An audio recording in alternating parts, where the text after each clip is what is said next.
Dan današnji se soočamo z mnogoterimi globalnimi izzivi. Nič manj nista pereča onesnaženje planeta in revščina in nič manj nas ne skrbi ponovna ekonomska ali migrantska kriza. Z globalizacijo in tehnološkim razvojem se spreminjajo naši odnosi na vseh področjih, spreminja se pojmovanje življenjskega cikla in delovne dobe. Slovenija seveda ni izjema, nasprotno v nekaterih trendih, kot so staranje družbe, smo med vodilnimi. Vsi globalni, evropski in naši domači dokumenti in strategije med ključnimi dejavniki za spoprijemanje s temi izzivi vidijo v vseživljenjskem učenju. Torej učenju, od zibelke do groba, ter za vse življenjske vloge, ki jih posameznik prevzema. Dokazano je, da učenje pomembno vpliva na naše zdravje, na zaposljivost, na to, kako dobro se učijo naši otroci in koliko nam konec meseca ostane v žepu. Dela ni dovolj za vse delovno sposobne v slovenski družbi in ga ni dovolj v zahodnih družbah, zato se delo seli v tiste družbe, ki imajo moč, torej v močne kapitalistične družbe. Ostale družbe, ergo Slovenija, ki ima v Evropi pozicijo kolonije, v kolonijah pa dela ni. Kaj boste zdaj vi rekli ljudem, ki se izobražujejo, odraslim? Če boš se ti dobro izobrazil, če se boš to dobro naučil, če boš poskrbel za osebnostno rast in če boš prav pisal prošnje in ne vem kaj, boš dobil službo. To je čista laž, ker je ne bo dobil. Dokazano je, da učenje spreminja življenje na bolje. Ne le formalno in neformalno, ampak tudi priložnostno. Ne le v mladosti, ampak skozi vse življenje in ne le za poklic, ampak tudi za naše skupnosti, državo in predvsem za biti človek. Jaz verjamem, da mi vsi učeči se, od rojstva pa do smrti se vsi učimo po imenju, smo vsi partnerji za to, da gremo naprej, da bi živeli bolje, najbolje, kar znamo in kar zmoremo. In zato, ker je za mene življenje en splet enih odnosov. Prepričana sem, da so najpomembnejši, edino pomembni trije. Odnos do sebe, odnos do drugih in odnos do narave. In če spoštuješ te tri tipe vrste odnosov, potem lahko temu podrediš vse svoje delovanje, svoje bivanje in potem zagotovo lahko slediš razvoju. Ker je znanje tako pomembno, je zapisano tudi v Splošni deklaraciji človekovih pravic, te pa zagovarjamo tudi v naši beli knjigi. Ker je znanje tako pomembno, ga urejajo evropske in nacionalne politike izobraževanja in posebno pozornost posvečajo tistim najmanj izobraženim in najbolj ranljivim. Slovenski dokumenti, ki urejajo področje izobraževanja odraslih, so usklajeni z evropskimi, saj zelo podobno definirajo ciljne skupine in določajo ključne dejavnosti področja. Število deležnikov na področju izobraževanja odraslih je veliko in raznoliko, tako na ravni upravljavcev kot na ravni izvajalcev, in prav povezovanje vseh teh deležnikov je verjetno ključni izziv, ki bi prinesel novo kvaliteto na področju. Bi se res želela, da bi mogoče znali že v času načrtovanja majčkeno bolj med sabo se poslušati, povezati ene stvari, ki se nam mogoče majčkeno podvajajo. Se pravi, mogoče po eni strani poenostaviti, po drugi strani pa dodati neko novo kvaliteto, da bo ta sam sistem izobraževanja odraslih mogoče majčkeno bolj pregleden, majčkeno bolj poenoten glede tega, kaj ponuja, Se pravi, nekaj ponujamo zdaj v šolah, nekaj zavod za zaposlovanje, nekaj se v firmah dogaja. Se pravi, da bomo znali dejansko čim širše na enostaven način povedati, kaj kje nudimo. Še najbolj pogrešamo sodelovanje nacionalne televizije, ki bi gotovo doprineslo k doseganju pomembnih nacionalnih ciljev. Ker se ne izobražujejo in učijo prav tisti, ki bi izobraževanje najbolj potrebovali, jih moramo osveščati o koristih učenja, saj iz prakse vemo, da ko enkrat začnejo z učenjem, z njim navadno tudi nadaljujejo.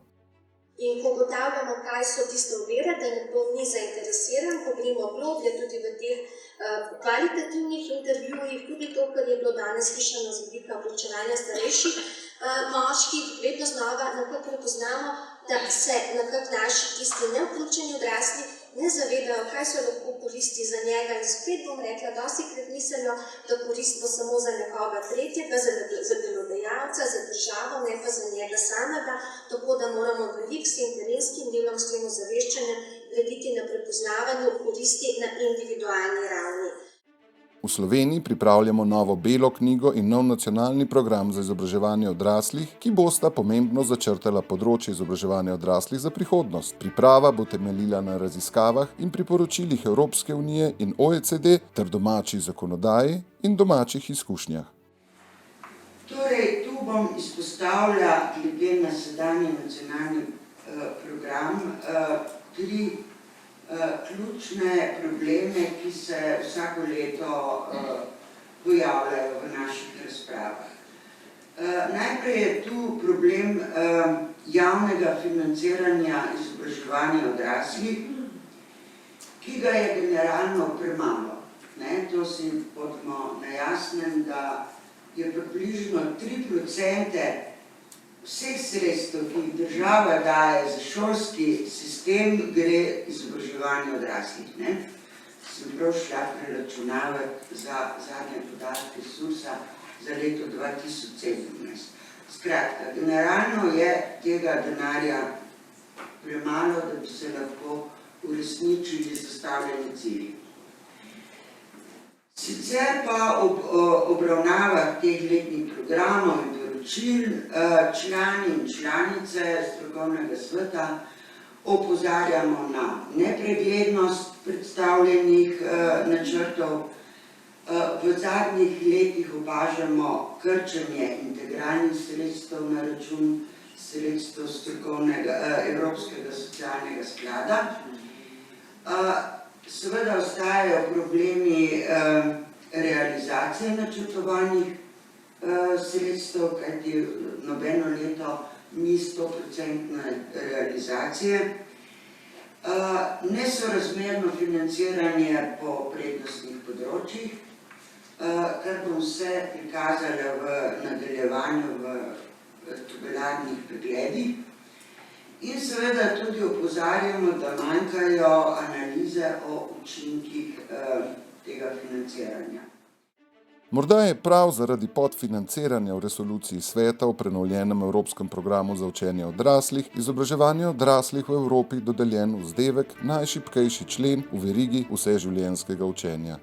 Jaz pa menim, tudi na podlagi tega našega projekta, da nujno potrebujemo institucionalizacijo učenja, ne izobraževanja, učenja odraslih, starejših odraslih, ker se pravzaprav vse življenje moramo učiti, če želimo kakovostno živeti. In kot boste videli, ali kot bomo poskušali tudi danes poudariti, je to učenje, ki ga jaz razumem predvsem kot ustvarjalnost, domišljija, kot dialog, ne pa kot izobraževanje in šolanje, tisto ključno, ki nam najbolj doprinaša skozi vse življenjske kohorte, vključno z vrtcem, kjer se bolj učimo kot izobražujemo, vključno šolo, kjer se veliko več učimo kot izobražujemo in kjer je veliko več priložnostnega učenja, niti neformalnega pa neformalnega izobraževanja, o čemer smo včeraj recimo ogromno govorili. To priložnostno učenje in učenje na splošno sta, po mojem mnenju, dve dimenziji, ki smo jih zanemarili, ki jih tudi na splošno v Sloveniji izobraževalne politike zanemarjajo, pa tudi druge institucije, ki bi mogle to učenje prepoznati in ga na različne načine uveljavljati. Da izobraževanje odraslih v Sloveniji nima teže, kot mu jo predpisuje Bela knjiga, dokazuje organiziranost Ministrstva za izobraževanje, znanost in šport. Izobraževanje odraslih nima na primer svojega direktorata, kljub temu, da gre za najbolj kompleksno in heterogeno področje in se ukvarja z najširšo ciljno skupino. Da je vseživljenjsko učenje le floskula, dokazuje tudi video, ki predstavlja naš sistem izobraževanja. Ta v 24 minutah le enkrat omeni izobraževanje odraslih. To je ta vrstica. There is also a well-developed adult education of formal education programs and a variety of non-formal education programs. Čeprav se pravi, včasih se večinoma osredotočamo zgolj in samo na otroke.